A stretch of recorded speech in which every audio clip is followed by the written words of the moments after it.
Hello, educators, and welcome to our podcast. Today, I want you to picture your classroom, but not from your perspective. Picture it through the eyes of one of your students. In your classroom, do they see a space that belongs to them, or a place where they are simply told what to do? As teachers, we all start the year with the best intentions. We create a list of rules: be respectful, be responsible, raise your hand. We post them on the wall and we expect students to follow them. We believe this list is the foundation of a great learning environment. But what if this list, this simple act of telling students what to do, is actually the first step in a silent rebellion? What if, in our effort to maintain order, we are unknowingly creating a culture of compliance rather than a culture of community? What if, instead of fostering responsibility, we're teaching students to be dependent on our authority? The truth is, students don't truly internalize rules they don't own. They may follow them to avoid consequences, but they aren't invested in them. The most powerful classrooms aren't built on rules handed down from above. They're built on community agreements forged from shared purpose. When we involve students in creating the rules, we shift the dynamic from a one-way lecture to a two-way conversation. We are not just managing behavior. We are building a foundation of mutual respect and shared responsibility. And that is a foundation that lasts a lifetime. So, how do we make this shift? It's not as complicated as it seems. Here's a simple three-step framework you can use to empower your students to create a classroom they are proud to be part of. Instead of asking, what should our rules be?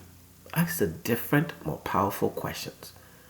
What do we need from each other to make our classroom safe, fun, and a respectable place to learn?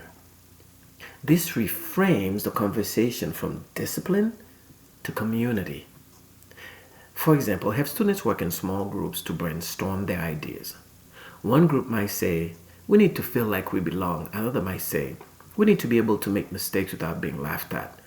This conversation puts their needs, not just your expectations, at the center.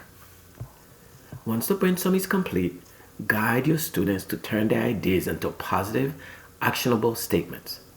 Help them to see how an abstract idea like respect translates into a concrete action like we agree to listen quietly when others are speaking. If a student suggests no running in the classroom, help them rephrase it to we agree to work safely inside our classroom so that everyone can feel safe. This positive framing is more effective because it tells students what to do, not just what not to do. Once you have a final list of community agreements, have every student and you sign a large poster. This is a powerful symbolic act that shows everyone is committed to the shared vision.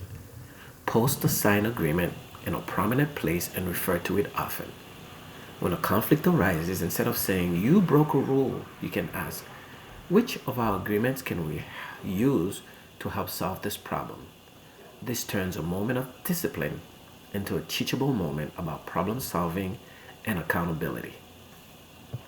When you empower students to create their own rules, you're not just getting them to behave better.